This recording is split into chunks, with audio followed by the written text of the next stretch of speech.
नमस्कार, बहुत स्वागत है आपका। हिंदी खबर देख रहे हैं आप और मैं हूं आपके साथ मनीषा पाटीदार। बुलेटिन की शुरुआत करते हैं बड़ी खबर के साथ। यूपी विधानसभा उपचुनाव को लेकर अब हलचल तेज हो गई है। आज होगी योगी मंत्रिमंडल की अहम बैठक। ये भी आपको बता दें कि सुबह 11 बजे सीएम आवास पर यह बैठक होगी और बैठक में सभी मंत्रियों के मौजूद रहने के निर्देश भी दिए गए हैं। उपचुनाव को लेकर योगी मंत्रियों संग बैठक करेंगे और यूपी में 10 विधानसभा सीटों पर होने हैं उपचुनाव। इस खबर पर और अधिक जानकारी के लिए हमारे साथ हमारे सहयोगी लखनऊ से राहुल लाइव जुड़ चुके हैं। राहुल, यूपी विधानसभा उपचुनाव को लेकर अब हलचल तेज हो गई है और आज अहम बैठक होने वाली है। देखिए, सुबह 11 बजे सीएम आवास पर यह बैठक होगी। और राहुल, अगर बात कर ली जाए, देखिए उपचुनाव को लेकर अब बीजेपी ने कमर तो कस ली है और लगातार बैक टू बैक बैठकों का दौर भी हमने देख रहा है। और अगर बात लोकसभा चुनाव की करें तो शिकस्त मिलने के बाद अब बीजेपी काफी एक्टिव मोड में नजर आ रही, चूंकि उपचुनाव की 10 सीटों पर जीत का वर्चस्व कायम करने के लिए योगी सरकार या फिर ये कहे कि बीजेपी अब एक्टिव मोड में नजर आ रही है। देखिए, निश्चित तौर पर जिस तरह से प्रदेश बैठक मानी जा रही है और उपचुनाव को लेकर काफी सरगर्मियां तेज हो गई है। फिलहाल आप बने रहिए, अब रुक करेंगे अगली बड़ी खबर की ओर। जेपी नड्डा से मिले यूपी के डिप्टी सीएम केशव प्रसाद मौर्य। ये बड़ी जानकारी आपको बता रहे, दिल्ली स्थित बीजेपी मुख्यालय पर यह मुलाकात हुई है। अब रुक करेंगे अगली बड़ी खबर की ओर। केशव प्रसाद मौर्य का पोस्ट, ये बड़ी जानकारी आपको बता रहे, सोशल मीडिया एक्स पर पोस्ट किया है। संगठन से बड़ा कोई नहीं है, ये केशव प्रसाद मौर्य ने कहा है और उन्होंने ये भी कहा है कि संगठन सरकार से बड़ा है, कार्यकर्ता ही गौरव है और कार्यकर्ताओं का दर्द मेरा दर्द है। जेपी नड्डा से मुलाकात की थी और उसके बाद ये एक्स पर पोस्ट केशव प्रसाद मौर्य ने किया है और इसमें उन्होंने लिखा है कि संगठन सरकार से बड़ा है, कार्यकर्ता का दर्द मेरा दर्द है, संगठन से बड़ा कोई नहीं है, कार्यकर्ता ही गौरव है। ये भी आपको बताते चले कि अब केशव प्रसाद मौर्य ने जो ये एक्स पर पोस्ट किया है, इसमें जो उनके द्वारा शब्दों का यूज किया गया, उन शब्दों के कई तर्क, कई मायने निकाले जा रहे हैं। और इसके बाद ऐसे में ये भी आपको बताते चले कि केशव प्रसाद मौर्य ने जेपी नड्डा से मुलाकात की और उसके बाद सोशल मीडिया एक्स पर पोस्ट किया और इस पोस्ट में उन्होंने लिखा कि संगठन सरकार से बड़ा है। इसी बीच हमारे साथ हमारे सहयोगी लगातार राहुल बने हुए हैं। राहुल, जेपी नड्डा से केशव प्रसाद मौर्य ने मुलाकात की और उसके बाद ये एक्स पर जो पोस्ट किया है, उन्होंने उसमें लिखा है कि संगठन से बड़ा कोई नहीं है। तो ऐसे में ये जो शब्दों के मायने हैं वो किस लहजे से देखे जा सकते हैं? देखिए, एक्स पर पोस्ट किया है केशव प्रसाद मौर्य ने, लेकिन राहुल देखिए, 10 सीटों को जीतने के लिए बीजेपी अब अपनी कोर कसर छोड़ना नहीं चाहती और ऐसे में जब केशव प्रसाद मौर्य ने ये कहा कि कार्यकर्ता ही गौरव है, कार्यकर्ता का दर्द मेरा दर्द है, वो कौन से दर्द की बात कर रहे हैं? देखिए, तमाम तरह की जो उपेक्षा होती है उसको लेकर, चूंकि 2017 में जब सीएम योगी आदित्यनाथ की सरकार बनी थी तब उनको बिल्कुल आपके पास लौटेंगे राहुल। और इसी बीच राष्ट्रीय प्रवक्ता कांग्रेस के सुरेंद्र राजपूत हमारे साथ जुड़ चुके हैं। सर, आपका बहुत बहुत स्वागत है हिंदी खबर पर। धन्यवाद। सर, जेपी नड्डा से केशव प्रसाद मौर्य ने मुलाकात की और उसके बाद उनका जो एक्स पर ये पोस्ट है उसमें कई शब्दों का उन्होंने यूज किया। इन शब्दों को कई तर्क दिया जा सकता है, आप कैसे देखते हैं? देखिए, भारतीय जनता पार्टी में भ्रष्टाचार के बंदरबाट की लड़ाई है। तो इसको क्या ये माना जा सकता है कि बीजेपी में जो दूसरों की ठिल्लियां उड़ाई जाती थी वो आज खुद के बीजेपी की पार्टियों के कार्यकर्ताओं में देखने को मिल रही है? निश्चित तौर पर जिस तरीके से लोग दूसरों की खिल्लियां उड़ाते थे, आज की डेट में भ्रष्टाचार के बंदरबाट के कारण वो खुद भी उपहास का पात्र हो गए हैं। हम क्या है, इन सारी चीजों को भी देख लीजिए तो बेहतर होगा।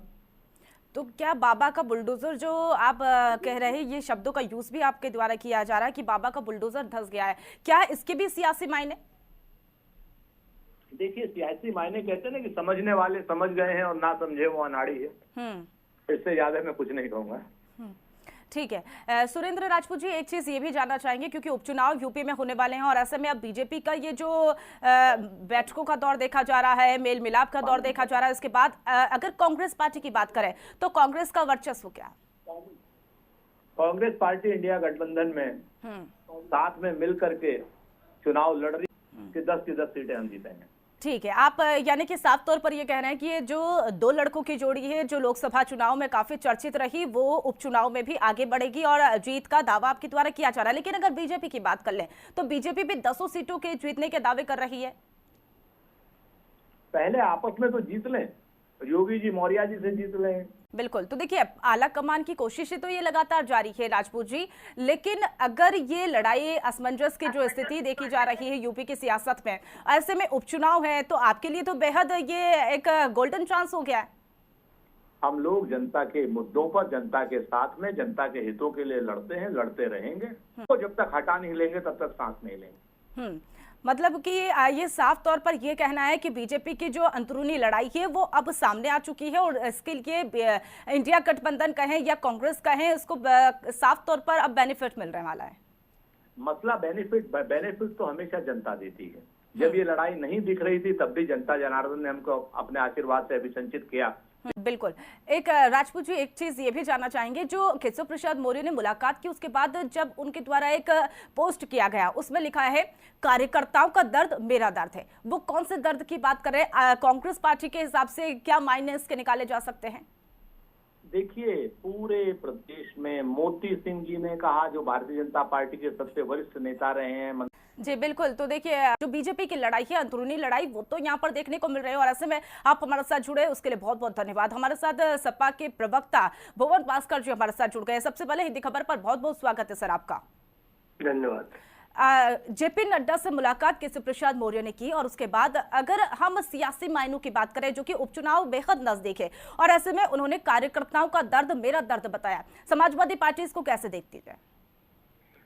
देखिए, हम देख पा रहे हैं कि दिल्ली और लखनऊ के बाद एक नई लड़ाई भारतीय जनता पार्टी में शुरू हो गई है। वो है सरकार वर्सेस संगठन। पार्टी में अब कुछ भी ठीक नहीं चल रहा है। बिल्कुल। अगर बात कर ली जाए, देखिए ये आप भी कह रहे हैं कि भ्रष्टाचार हुआ, तो कांग्रेस के प्रवक्ता थे वो भी कह रहे थे कि भ्रष्टाचार में लिप्त बीजेपी सरकार थी, लेकिन क्या आंकड़ों के मुताबिक आप स्पष्ट कर पाएंगे? देखिए, खुद ही बाए बिगाए आज देखिए भारतीय जनता पार्टी के अन्य नेताओं ने भी टिप्पणी करी है, केवल इसी पर है। बिल्कुल। देखिए, आपका फोकस तो यहाँ पर देखने को मिल रहा है, लेकिन अगर जोशी जी बात कर ली जाए, उपचुनाव यूपी में है और इंडिया गठबंधन में है आप, और ऐसे में दो लड़की के जोड़ी ने जो लोकसभा चुनाव में काफी वर्चस्व कायम किया था, काफी चर्चाओं में थे, और ऐसे में आपको तो बैठे बिठाए एक ऑफर मिल गया, ये गोल्डन चांस कह सकते हैं आपके लिए? नहीं, हम लोग इस लड़ाई में नहीं है, हम पूरे करने उनके। जी बिल्कुल। तो देखिए, अब आकांक्षाओं को पूरा जनता करती है या नहीं, है तो देखने वाली बातों की। फिलहाल आप हमारे साथ जुड़े उसके लिए बहुत बहुत धन्यवाद। चलिए आगे बढ़ेंगे। बिहार के सारण में ट्रिपल मर्डर, ये बड़ी जानकारी आपको बता रहे हैं। घर में घुसकर पिता और 2 बेटियों की हत्या की गई है। धारदार हथियार से 3 लोगों का मर्डर किया गया है और इस पूरे मामले को लेकर पुलिस ने 2 आरोपियों को गिरफ्तार भी कर लिया। और इस खबर पर और अधिक जानकारी के लिए हमारे साथ हमारे सहयोगी मनीष जुड़ चुके हैं। मनीष, जो सारण में जो ट्रिपल मर्डर हुआ है, ये कैसे हुआ, पूरा एक बार पूरा ब्यौरा जो है हमारे दर्शकों को समझाइए।